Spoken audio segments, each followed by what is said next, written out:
हाय दोस्तों, स्वागत है आपका हमारे चैनल स्टोरी संसार में। आज की कहानी है तीन बहुएं। मिराजपुर नामक शहर में एक सावित्री नाम की औरत रहती थी। सावित्री की तीन बहुएं थी। एक दिन सुबह सावित्री अपनी तीनों बहुओं से बोलती है, ये मुनिया है, इसके पिताजी हमारे खेतों में काम करते हैं। गांव में सिर्फ 10वीं तक ही स्कूल है, तो मैंने सोचा मैं इसको यहाँ ले आती हूँ। यहाँ ये अपनी बाकी की पढ़ाई भी कर लेगी और घर के छोटे मोटे कामों में हाथ भी बटा लेगी। गायत्री की बात सुनकर मंजली बहू नेहा बोलती है, वाह ससुर जी वाह, बड़ा ही अच्छा सोचा आपने। तभी छोटी बहू प्रिया बोलती है, सासू माँ की तो बात ही निराली है, कितना सोचती हैं ये हमारे बारे में। तीनों बहुएं मनी मन खुश हो रही थी क्योंकि अब वो अपने हिस्से का काम मुनिया से करवाएंगी। अगले दिन सुबह कल्पना मुनिया से बोलती है, जल्दी उठ जाया करो ना कुंभकर्ण की मौसी, इतनी देर तक कौन सोता है। भाभी वो क्या है ना, मैं रात को बहुत देर तक पढ़ रही थी तो सुबह मेरी आँख ही नहीं खुली। हाँ, एक ही रात में पढ़कर कलेक्टर थोड़ी बन जाओगे तुम। चलो अब जल्दी से पूरे घर का झाड़ू लगा दो, वैसे ही लेट उठी हो तुम।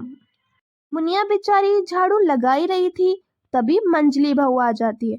अच्छा है, काम से बचने के लिए झाड़ू पकड़ लिया तुमने, चलो जल्दी जल्दी झाड़ू लगाओ, फिर रसोई में सबके लिए खाना भी बनाना है तुम्हें। मुनिया बेचारी जल्दी से सफाई करके रसोई में आ जाती है और सबके लिए खाना बनाने लगती है। तभी वहाँ छोटी बहू प्रिया आ जाती है। प्रिया मुनिया से बोलती है, सुनो मुनिया, नाश्ते के बाद जूठे बर्तन भी साफ कर देना। अरे छोटी भाभी, अगर मैंने बर्तन साफ किए तो मुझे स्कूल के लिए लेट हो जाएगा।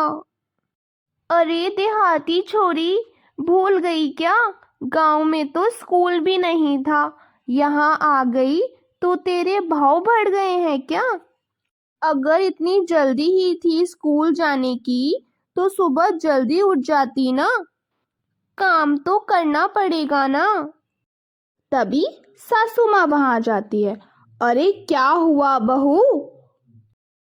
कुछ नहीं माँ जी, वो मैं मुनिया को बता रही थी कि सुबह जल्दी उठने के कितने सारे फायदे हैं।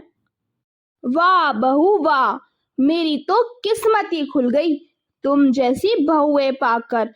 तुम लोगों की मदद से मुनिया बहुत अच्छा काम करेगी। जी माँ जी, काम तो करेगी ही मुनिया। मुनिया बेचारी सास के सामने कुछ नहीं बोलती। शाम को मुनिया जब स्कूल से वापस आती है तब, सुनो मुनिया, जल्दी से कपड़े बदलो और मेरे कमरे में आओ, अलमारी की सफाई करनी है। नहीं, पहले मेरे साथ चलो, मेरे कमरे में बहुत सारे गमले पड़े हैं, उनकी मिट्टी निकालनी है और उन पे नए पौधे लगाने हैं। अरे नहीं, पहले मेरे कपड़े इस्त्री कर दो, फिर जाना इनके साथ। लेकिन भाभी, आज बहुत पढ़ाई करनी है, अगले हफ्ते से मेरी परीक्षा है। अरे पर परीक्षा तो तुम्हारी अगले हफ्ते है ना। आज पहले ये परीक्षा पास कर लो कि तुम्हें आता क्या क्या है, हम भी तो देखें तुम्हें क्या क्या आता है। सही बोल रही है भाभी, चलो पहले मेरे साथ चलो, पहले मेरे साथ चल के काम करवाओ।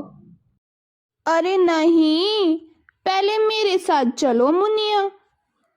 तीनों बहुएं मुनिया से पहले काम करवाने के लिए आपस में झगड़ रही होती हैं।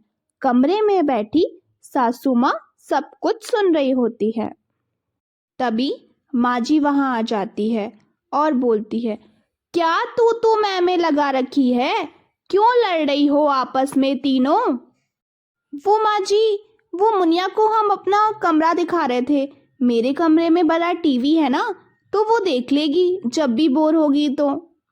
हाँ माँ जी, मैं भी इसको अपने कमरे में ले जा रही थी कि इसको कोई मेरा जेवर या झुमका पसंद आता है तो ये रख ले। मैं भी इसको अपने कमरे में ले जा रही हूँ। अगर इसको कोई मेरा गहना या फिर मेरा कोई कपड़ा पसंद आता है तो मैं इसको दे दूंगी। सास तीनों बहुओं की बातें पहले ही सुन चुकी होती है और जानती हैं कि तीनों बहुएं उससे झूठ बोल रही होती हैं। सास भी नैले पे दैला मार देती है और बोलती है, मुझे गर्व है कि मेरे घर में 3 इतनी समझदार बहुएं हैं। अगर तुम मुनिया के लिए इतना सोच रही हो तो बड़ी बहू तुम अपने कमरे का टीवी, मंजली बहू तुम अपने झुमके और छोटी बहू तुम अपने कपड़े मेरे कमरे में रख दो। मुनिया को जब जरूरत होगी तो वो मेरे कमरे में आकर ले लेगी। मुनिया को ऐसे बार बार तुम्हारे कमरे में आने में तकलीफ होगी ना। और मुनिया, आज से तुम मेरे साथ रहोगी। तीनों बहुएं दुखी मन से सासू माँ का कहा मान लेती हैं और अपना सारा सामान सासू माँ के कमरे में रख देती हैं मुनिया के लिए। इस मुनिया की बच्ची को सबक सिखाना पड़ेगा, कुछ तो करना ही पड़ेगा भाभी। अगले दिन सुबह, अरे किचन के मंदिर में पड़ा चांदी का कलश कहाँ गया? मुझे क्या पता कहाँ गया। तभी छोटी बहू प्रिया वहां आती है। पता नहीं कहाँ गया भाभी, लेकिन मौका अच्छा है, हम मुनिया का नाम लेकर उसे घर से बाहर करवा सकते हैं। अरे मान गए, घर में सबसे छोटी हो लेकिन दिमाग एकदम लोमड़ी जैसा है तुम्हारा। आप ही से सीखा है मैंने तो ये सब भाभी। तीनों बहुएं मुनिया और माँ जी को बुलाती हैं। बड़ी बहू बोलती है, देखिए माँ जी, जब से ये मुनिया इस घर में आई है घर में चोरी शुरू हो गई है। मंजली बहू बोलती है, हाँ माँ जी, हमने इसे इसीलिए थोड़ी ना रखा था कि घर में चोरी करे, हमने क्या कुछ नहीं किया इसके लिए। मुनिया, तूने जो रसोई के मंदिर से चांदी का कलश चुराया है ना, वो वापस कर दे, तेरी चोरी पकड़ी गई है। माँ जी बोलती है, बस भी करो तुम लोग, जिस दिन ये स्कूल से आई थी ना उसी दिन मैंने तुम लोगों की सारी बातें सुन ली थी। तुम लोगों ने इसके साथ नौकरानी जैसा बर्ताव किया है हमेशा, लेकिन इसने कभी भी तुम्हारी शिकायत नहीं की मुझसे। आज तो तुमने हद ही कर दी, इसके ऊपर चोरी का इल्जाम लगा रही हो तुम लोग। लेकिन माँ जी, वो कलश आखिरकार गया कहाँ? कलश मेरे कमरे में पड़ा है, रसोई में जंग खा रहा था तो मैंने सोचा उस कलश को साफ कर दूं। मगर तुम लोगों ने तो मौका देखते ही बच्ची को चोर कह दिया। मददगार को बेरोजगार नहीं समझना चाहिए। कोई आपको मना नहीं करता तो इसका मतलब ये नहीं है कि आप उसका हमेशा फायदा उठाते रहें।